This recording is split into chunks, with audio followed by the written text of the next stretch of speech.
Hello everyone. The first love storage established for subscribers around the world. We will open our doors wide today.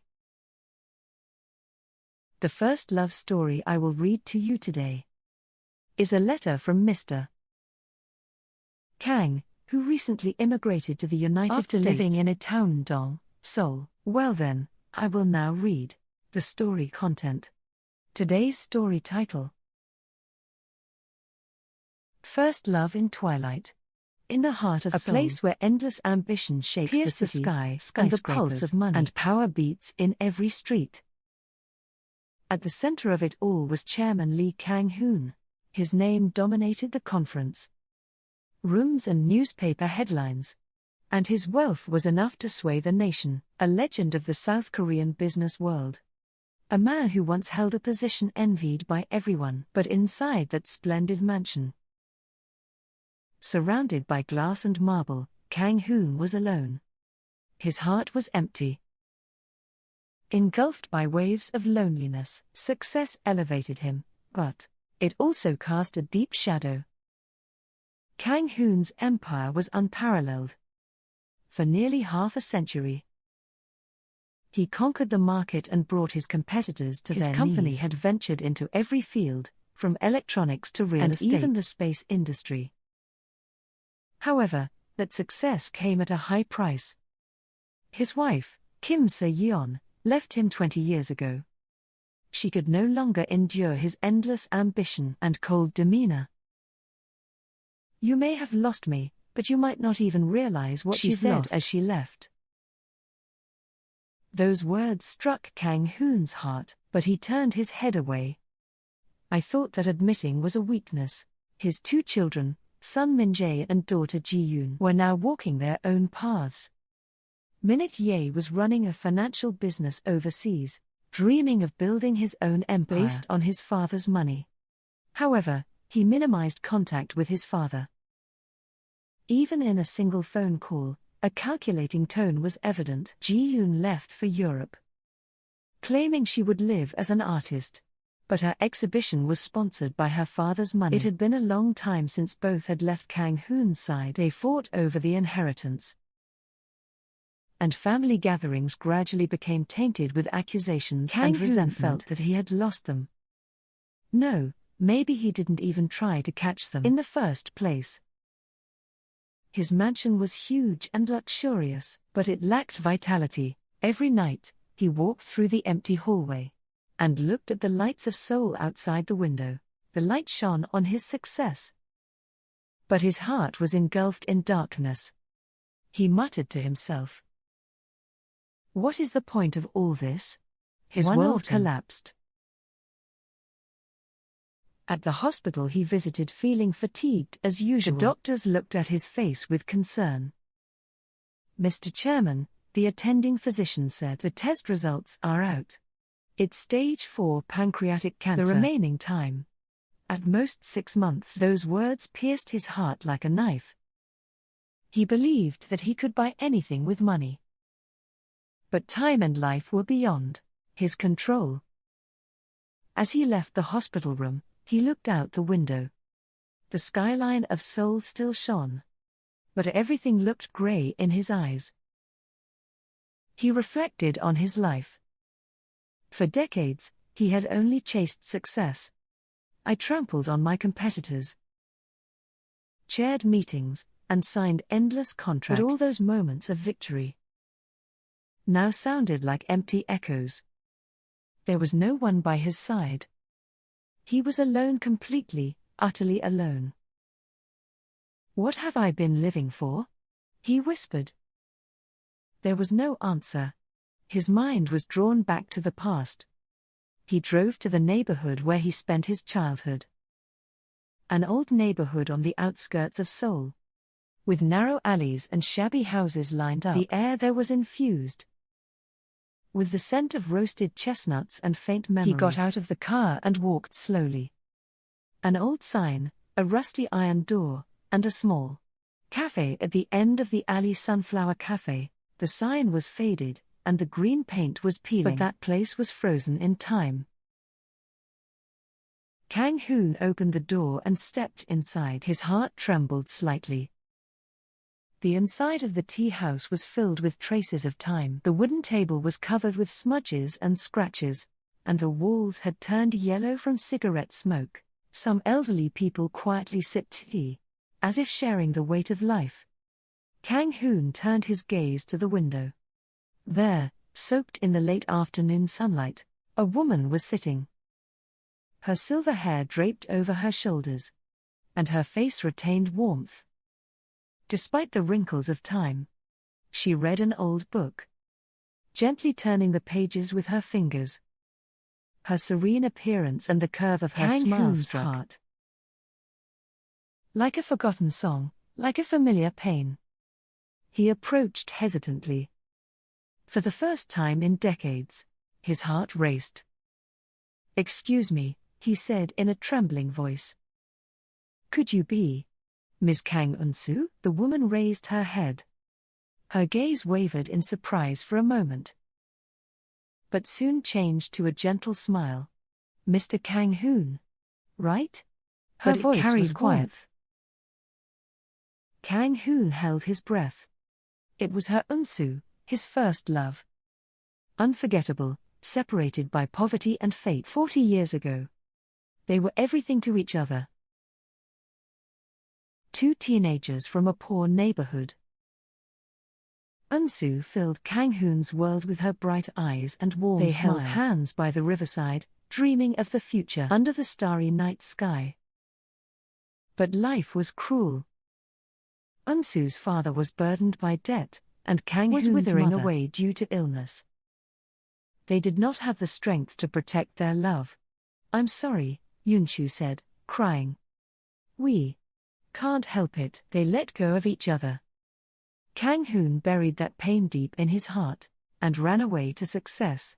However, Eun-soo's face and her voice did not disappear from his dreams. They cautiously started a conversation. Like strangers crossing a fragile bridge, Eun-soo opened up about her life. She got married at a young age, but her husband left her due to alcoholism. She raised her daughter, Hyang, on her own. Hyang now works as a nurse and lives in Busan, and she occasionally checks in with a phone call. Eun-soo's son, Min-soo, was also there. He worked as an engineer overseas, and contact with his mother was infrequent. "The kids are busy," Eun-soo said with a smile. "But that's life. I'm okay being alone." Her smile hurt Kang Hoon's heart. She was lonely, but she did not succumb to that loneliness. Kang Hoon also shared his own story. His glamorous life, but an empty heart. He cautiously revealed the distance from his children, and the separation from his wife. "I think I've gone too far," he said. Eun-soo nodded and gently took his hand. "Still, there's still time." Her voice was comforting. At that moment, Kang Hoon felt for the first time in many years that he looked like a person. They met often. Every Tuesday and Thursday. Eun-soo teased Kang Hoon about his sitting by the window at the Sunflower Cafe. "Kang Hoon, are you still dressing so formally? Try dressing a bit more casually," she said with a smile as she loosened his tie. Kang Hoon smiled at her nagging. She checked his diet and said, "Let's stop eating greasy food now." "Here, I brought the miso soup I made," she said, handing him the thermos. Kang Hoon felt warm in his heart from her care. They walked through the neighborhood together. An old playground, an old tteokbokki shop, and by the riverside, Yoon-soo was delighted by the little things the children. The trees swaying in the wind. She taught Kang Hoon the simple beauty of life again. Money isn't everything, Kang Hoon. Walking together like this is much more precious. Her words touched his heart. The time spent with her made him forget even his illness. He smiled. Indeed, after a long time, Kang Hoon began to change. He wanted to give Eun-soo something. He bought a small house in the mountains of Gangwon-do for the quiet and warm life she had dreamed of all her life. A house with a garden, in a place shaded by trees. He planned the interior himself. Warm-colored wallpaper, a bookshelf she would like, and a rocking chair to place by the window. He imagined Eun-soo reading a book there, tending to the flowers in the garden. "We can grow old together in this house," he muttered to himself. But he kept it a secret. I wanted to surprise her. A few weeks have passed. Kang Hoon cut off contact with Eun-soo, saying he had an urgent business trip. He was busy finishing the house. "Everything is ready." He headed to the tea house with an excited heart. But the window seat was empty. Eun-soo's book, her teacup, her smile, all had disappeared. He approached the owner and asked, "Where is Yoon-soo?" His voice was anxious. The owner, an old man with white hair, hesitated with his head bowed. "Yoon-soo passed away last year." Those words froze Kang Hoon. "That can't be true," he shouted. "Just a few weeks ago, we met here every day, drank tea together, and took walks." His voice cracked. The owner carefully took out the old photograph. Eun-soo's face, her smile, there was no doubt. But beneath the photo, the date of the obituary was written.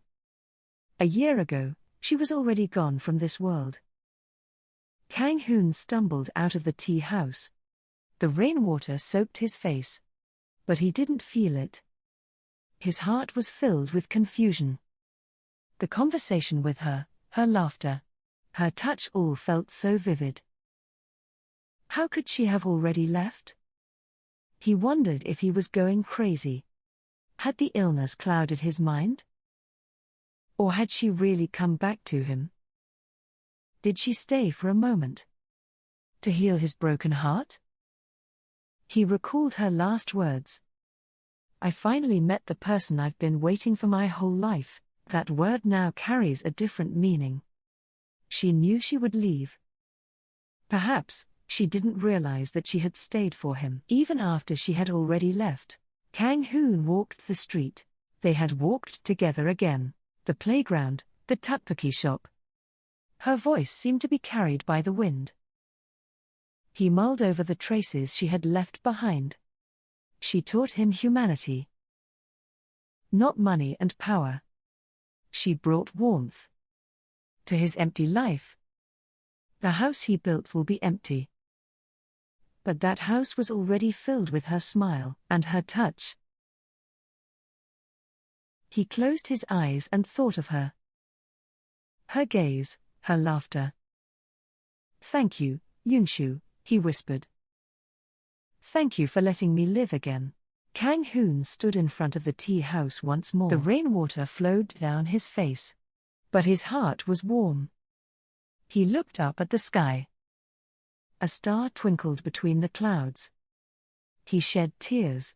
It was not sadness, but gratitude. Yoon-soo left traces of love for him. Those traces will fill the time he has left. He looked out the window of the tea house. In that moment, her silhouette seemed to smile. "Thank you, Yoon-soo, forever," he said quietly. And he slowly took a step. She has left, but she will remain in his heart forever. This is the end of today's first love story. If you felt moments of healing and comfort through this story today, please subscribe, like, and leave many comments. Reading the comments you left, I can't help but imagine that if someone from the other side of the earth, a place I never even dreamed of, were to send a heartfelt reply, as the person you have been searching for all along, your unforgettable first love, you might just say that life is truly beautiful at that moment.